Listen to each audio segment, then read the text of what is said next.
Now this is a video about scams in China, but it's not just a video about scams.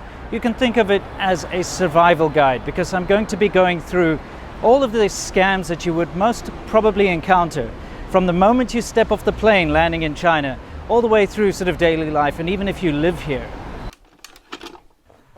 Well, hey there guys, and welcome to another video. Today we're going to be talking about scammers, and in fact here we have a whole bunch of scammers behind me. We're going to talk about them in a minute. Now, the point of this video is really to prepare anyone who wants to travel to China, prepare them to have a good time. And we're going to start with those guys behind me. Those are black taxi scammers. When you walk out of the airport, or even just cross the border into China, the first people you're probably going to see are these black taxi scammers. They'll be shouting out in English. They'll be shouting, taxi, taxi, taxi. Do not go with those guys. They're a complete rip-off. They're going to charge a lot of money. And now let's move on to the next thing. By the way, this guy you might recognize if you watch anything about bargaining, right? How about an introduction? Hey, I'm Colin from Colin Broadcast. I do a lot of bargaining videos here in the fake markets of China, and today we are here with serpentza. When people come on holiday to China, one of the things they want to do is get a deal, right? Because exactly, everybody knows you can buy cheap, either knockoff or, you know, just basically cheap products, clothing, handbags, you name it, you can buy it, right? Right. But there are a couple of things people need to know. So since you're the guy who does all the sort of bargaining videos, maybe you can give people a little bit of advice. When you come to China, bargaining is pretty much a sport, and you're literally expected to bargain for the lowest price. Like, if you don't bargain for the lowest price, then they're not going to respect you. And I think when a lot of foreigners come to China, they just kind of like me coming from the West, like when I first came here, I'd be, all right, yeah, that seems like a good price, let's just do it. Like, just to be polite, you know, but that's not how it is here in China. In fact, they actually take advantage of sort of Western sensibilities. Oh, we don't want to bargain because we think it might be rude, or, you know, like we think we're offending them or something. Yep. And so they'll offer you an outrageous price. Like, maybe you can give an example of something a price you've been offered and how much you actually got it for in the end. Okay, yeah, so I think the biggest price difference that I've had is I was bargaining for a Hublot watch. It was 4,500 yuan. That was their starting price, right? 4,000. How much is that in US dollars? God, that's almost like $1,000 US. Okay. I'd say maybe like 800 US dollars. No, actually, 675. Sorry. Okay. So it was 675, and my counter offer was like 100 yuan, which is like $15.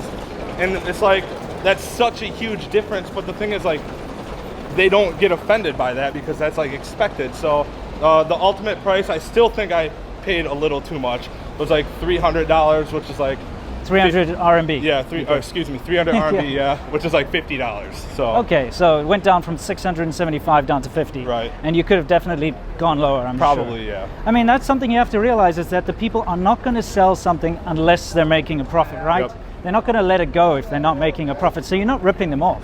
Right, exactly. You know, they're going to rip you off. But here's a little tip. If you want the best deals, come early, because if you're the first customer at any of these places, they will actually sometimes drop even lower. Oh, really? Because being the first customer, it's kind of a luck thing. It's a tradition thing. Okay. Superstition more like. So they won't turn away their first customer. Okay. So sometimes you can get the best deals if you go early. Oh, I learned something new today. Cool. Anyway, we're going to go check out the counterfeit markets with him. If you want to see that, I'm going to link his video, because I'm going to continue talking about scams. But yeah, if you want to go see that, let's move on to his, and then we'll continue here. Perfect. Yep. Let's do this. Another thing to watch out for are fake monks. In fact, there's one right behind us. And what they'll do is they'll approach you and try to give you like a good luck charm. And then what happens is you'll feel obliged, because they hand this thing to you. They don't ask if you want it or not. They'll give you this like sort of chintzy looking golden good luck charm, and then they'll kind of ask for money or a donation. And they'll follow you. They won't leave you alone. So if you just take that charm and you try to walk away, they'll follow you and they'll start pestering you for it back until you give them money. So beware of all the fake monks. You know, real monks don't wander the streets trying to extort money. Real monks stay in monasteries. Now, before I continue and tell you about more scams, let's talk about why there are so many scams and why scamming is so prevalent in China. Because, of course, you will find scammers everywhere in the world. I know if you go to Soho in London, you'll get, you know, the dodgy sort of girly bar scams. I know that if you go to Eastern Europe, you'll get all the taxi scams, usual kind of things. The difference is that scamming, to some degree or the other, is more or less baked into Chinese society.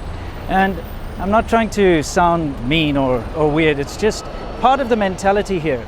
And that is, for instance, if I walked into a small shop over here, or if I go to a wet market and I'm buying some vegetables, there will always be this kind of give and take, try to make a buck here and there kind of mentality. If somebody can make a little bit of money, they will make a little bit of money off of you. And it's actually got a name here in China, which I've said before in some of my other videos, but there's an idiom which is 能骗就骗, which just means if you can cheat, then cheat. There's also a mentality at the moment very prevalent in China, especially in business, where people are not concerned about the long term, they're only concerned about the short term. So if a businessman can make 20,000 RMB today and forego 100,000 RMB's worth of business in the future, he will do it. There are plenty of examples, but that's not what this video is about. It's about scamming. Let's get on to the next scam.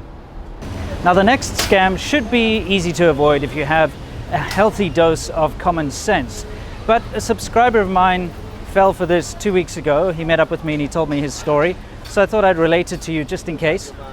He was in the electronics district here in Shenzhen, in Huajiang looking at gadgets and phones and things like that. And he was approached by somebody on the street who claimed to be from Hong Kong. Now bear with me, because I've been approached by these guys before, and they will always claim to be from Taiwan or Singapore or something like that. You know, obviously not from China, because, well, that's part of their scam. So the guy says, you know, I'm from Hong Kong. I came over the border and my wallet was stolen and I can't get back home. You know, all I have with me is my cell phone. Do you want to buy it from me so I can have some money to get back home? And, you know, he's got like a brand new iPhone 7 and he shows it to my subscriber and he says, look here, see, it's real and everything. So they check the phone out and yeah, it's a real iPhone 7, take some photos, you know, make sure it's the real deal.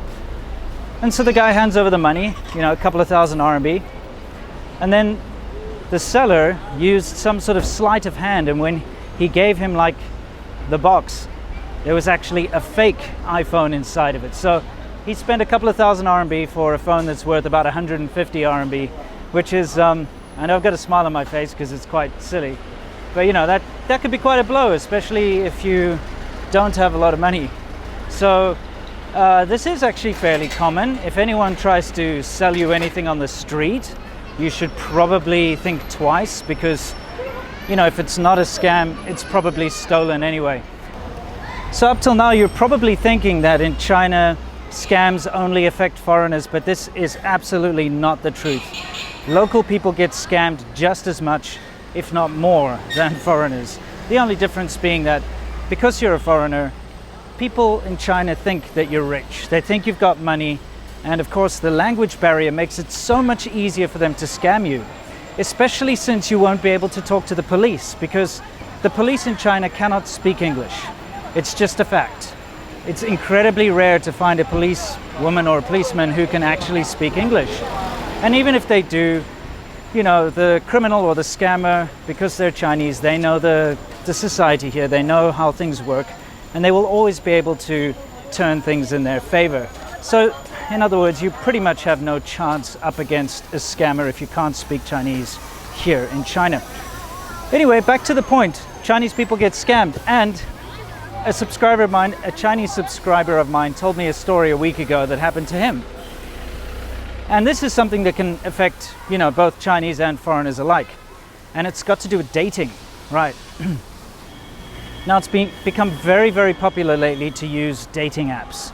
I guess it's something similar to Tinder, you know, those kind of things. You get a whole lot of them here in China. You've got Tantan, you've got Momo, you've got, I can't remember, but there's a whole lot. And it's not only Chinese people that are using them, foreigners are using these apps too. Even a lot of the foreigners I know who can't even speak Chinese use them, because, you know, you can install it fairly easily. And it's just a couple of clicks of a button and you can start swiping through people in your area. And then, you know, you say you like them and if they see that you've liked them and they like you back, you can start a conversation, you know, that kind of thing. And people use it as a hookup app to get a date or a one-night stand or whatever, you know, the usual kind of crap. But because of that, there's a lot of scams built in with these apps. Now, what happened with my Chinese subscriber is he met a girl on one of these apps, and she invited him out, well, he invited her out for a drink, and she said, sure, let's go out for a drink. I know a great place. Okay, so he goes to this place that she recommends, and it's a little bar, a little dingy bar. He had 3 drinks, like 3 just weak little drinks, and the bill came to 3,000 RMB. Okay, and then there was nothing he could do because a bunch of like big thugs came in when he didn't want to pay because he refused to pay, and they extorted him and basically forced him to pay the money. Yeah. Hello. How are you? Okay. I'm good, thanks. All right. So got a couple of followers here. Hello. Okay. Hi. This is lots of fun anyway. So, thugs came in, made him pay. He called the police. The police came. They shut the place down. That's very nice. Yeah, okay. Now, please take a hike if you don't mind. Okay.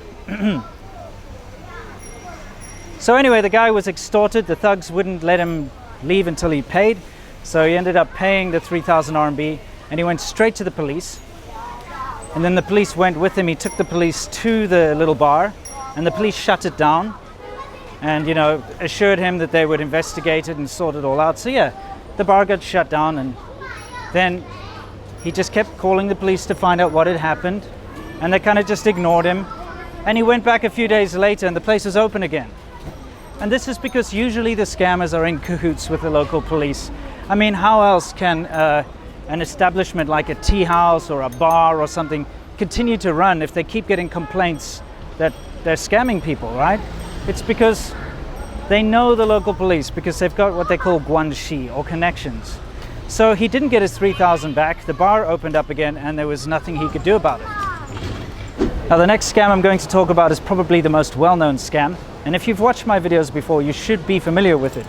Anyway, it is called the tea house scam, but of course it comes in many variations.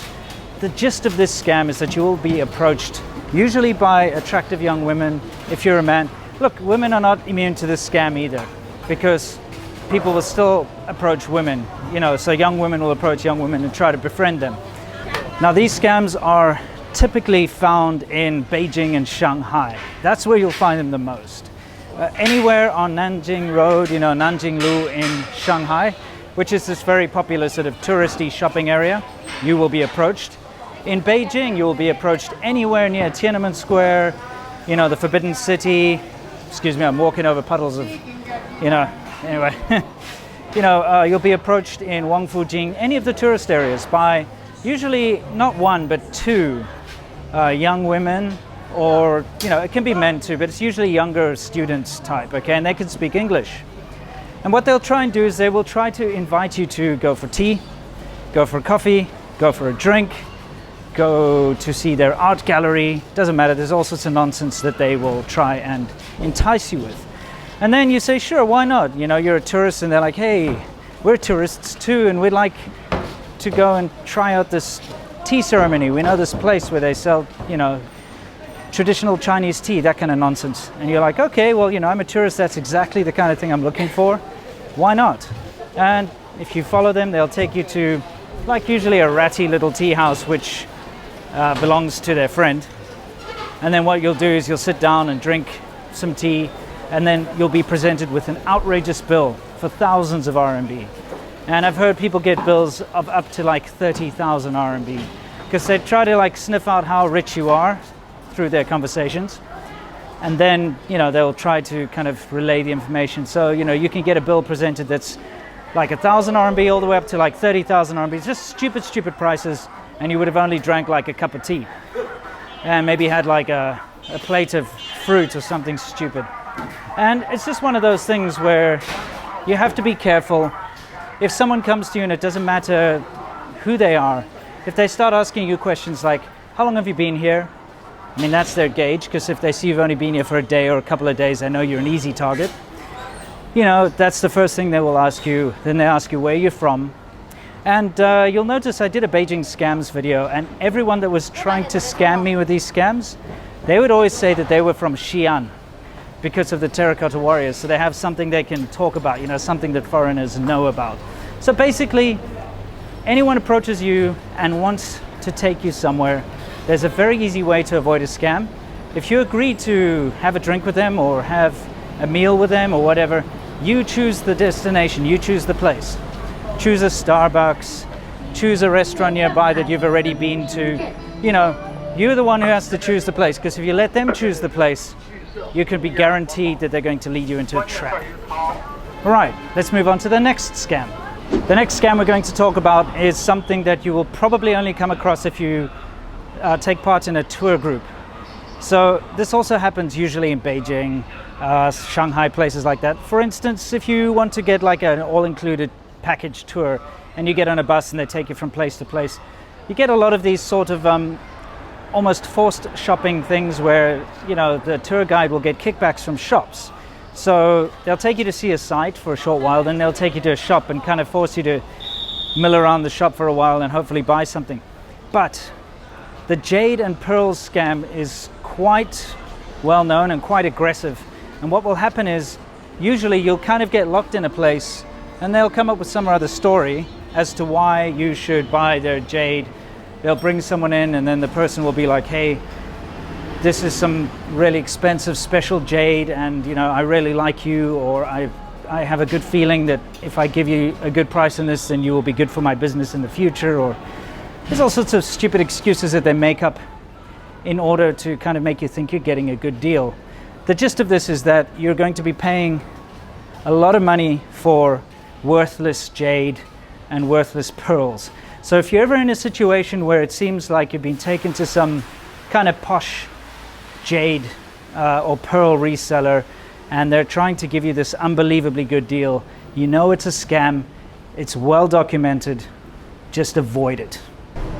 Now let me just talk about theft for a minute here. Of course, I've done videos about pickpocketing. It's pretty rampant in China. China is an incredibly safe place. Violent crime is very low and it's not very common. However, petty crimes like theft is quite common. Now, of course, pickpocketing, just, you know, use common sense. But a subscriber of mine actually left a comment on one of my videos telling how he was pickpocketed in a bus, and how it happened was he was approached by a young pretty girl. This seems to be a recurring theme here. Anyway, he was approached by a young pretty girl who was just chatting with him, asking him random stuff. Hey, there you are! Just being recognized again. So he was approached by a pretty young girl who was just kind of chatting to him and asking him the weather and, you know, where he's from and stuff. While the girl was talking to him, a little child kept bumping up against his leg, you know, but he didn't really take notice of it. Anyway, then the pretty girl got off the bus, but then so did the little girl, and he kind of noticed that they were together. And then he checked his bag, and of course his wallet and his phone and various other things had been taken. So, you know, be careful of being distracted like that. And actually, thefts on the bus here are quite common. So if you do take a bus, be very, very careful. I've seen people, and this happens, like, of course, not just to foreigners, it happens to the local people a lot here. Thieves especially like to steal phones, you know, or wallets, whatever they can get their hands on, because the bus is moving and it's very easy for them to kind of leave the bus and grab it on the way out. And then by the time you've noticed it's gone missing, you can't chase them. So be very careful when you're traveling on buses in China. Now, the next scam I'm going to talk about are bus rides to the Great Wall. And by that I mean bus rides to any big tourist destination. In fact, not only bus rides, but train rides too. You see, because of the language barrier, once again, if you turn up at a bus terminal or at a train station in China, most places there is no English, believe it or not. And if the English is there, it's not very helpful. It'll be, you know, convoluted and strange. So when you want to buy a ticket it seems almost impossible because everything's in Chinese, but you'll get a friendly woman or friendly old man or whatever run up to you in English and say, oh, you're going to the Great Wall. It'll cost you XYZ, 800 RMB. It'll cost you 200 RMB, whatever the case. Of course, these guys are just scammers. All they want to do is rip you off because they know the tickets only cost 20 RMB or 10 RMB or something stupid, because public transport in China is usually incredibly cheap. And you know, there are all these bus routes that constantly go out to all the tourist attractions, and they're cheap. They really are cheap. So it's one of those things that you will get taken advantage of. So never take it for face value. If somebody comes up to you offering you a price for a ticket to get somewhere, you know, just be careful. And also always try to use sort of authorized brands, authorized taxis, so official ones which have all the branding on them, so the proper buses, the proper tour companies, because then you can avoid these scams. If you take some just unmarked, unlabeled car, there is a big chance that they'll drive you out to the middle of nowhere and demand more money, or they'll drive you out into the middle of nowhere and just drop you off there or threaten you or whatever. It does happen, so just use common sense. Don't take some random strange bus. Always try to get a local, or at least another foreigner who lives in the area, to help you out when it comes to, you know, going to these places. Now this video has dragged on for far too long, but there are far too many scams in China. So this isn't the end. There will be more in the future. However, I would just like to leave you with a couple of notes here. Number one, in general, Chinese people are very friendly and hospitable, but there is an underlying current of making money that runs throughout the entire society here. And so people often see making money as more important than morals, more important than anything else. So that's why scamming is kind of accepted here. And you know, even when people get caught out scamming, for instance, if you're in the wet market and someone's buying vegetables and the seller tries to charge like triple the amount and the person catches them out, they're not going to hate each other, they'll laugh about it. It's just part of the culture here, right? But there's also another thing that you have to take into consideration here, is that as a foreigner, you will always be treated as a foreigner. And if you're dealing with authority and, you know, other Chinese people, they will always side with the Chinese person. So if a scammer has made a couple of hundred RMB out of you, rather than people taking your side and saying, screw that scammer, he's a piece of shit, they're more likely to take the scammer side and say, well done for making some money for our China from those foreigners. So just bear in mind that that is a big mentality here. So be on your guard. Don't be too on your guard. I mean, you still have to have a good time, right? But if you can avoid these basic scams, you'll have a fantastic time in China. You'll love China, just like I have. You know, you'll be able to travel around and have an amazing time without that bad taste in your mouth of having been scammed. So that's it for this one, guys. I hope you found it informative. Stay away from the scammers. And until next time, you know the drill. Stay awesome.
Okay, so you think that I'm coming to the end of this video, but actually no, because scams in China, let's just put it this way, there are a lot of scams in China.